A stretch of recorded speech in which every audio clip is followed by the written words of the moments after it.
first is to start to ask the thorny questions. So I often will share with leaders, and this includes HR leaders as well as executive leaders, the story about one naval ship in 1 week had 3 suicides. This was in September of 2019. This then eerily repeated itself in April of 2022. One ship in 1 week had 3 suicides.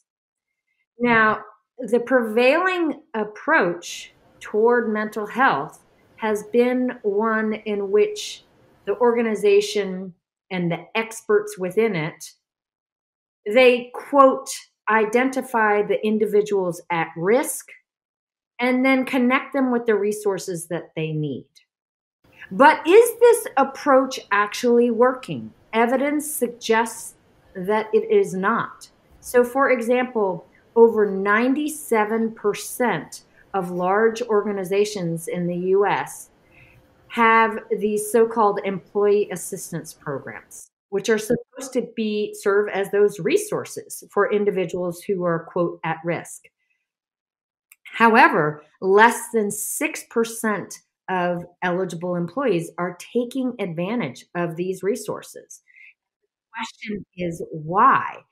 And what the evidence suggests, especially based on this story, is that when we're talking about mental health and well-being at work, it's less about the individual and the extent to which the individual is taking advantage of resources, and more about the workplace itself.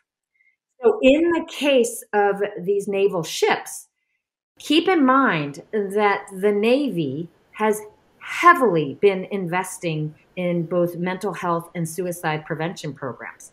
But again, it has come from a place of this, let's provide the individual resources, as opposed to let's look at the culture itself. Is the culture itself driving people to become suicidal? Is the culture itself driving people toward burnout? And what the research overwhelmingly suggests is that, in fact, these mental health issues have more to do with the workplace itself and less to do with the programs that are offered. So, for example, one Gallup study found that the leading causes of burnout are things like perceptions of unfairness, are things like work overload, are things like unreasonable time pressures. These are all cultural issues that are rife in the Navy. These are also cultural issues that are rife in most organizations today. And so while yoga programs are great, while meditation programs are great, they cannot stand up to the pressures of having to, for example, do the work of 3 or having to work with a toxic boss day in and day out. And so the real question that every organization needs to be asking themselves is my organization a naval ship in the making?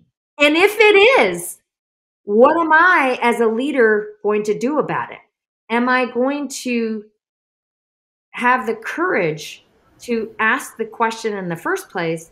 And then am I going to have the courage to start to uncover some of the root causes of some of these rising rates of burnout and other mental health issues, so that everyone in my organization is healthier, they have a greater sense of emotional well-being because they are part of this organization as opposed to in spite of this organization and its culture?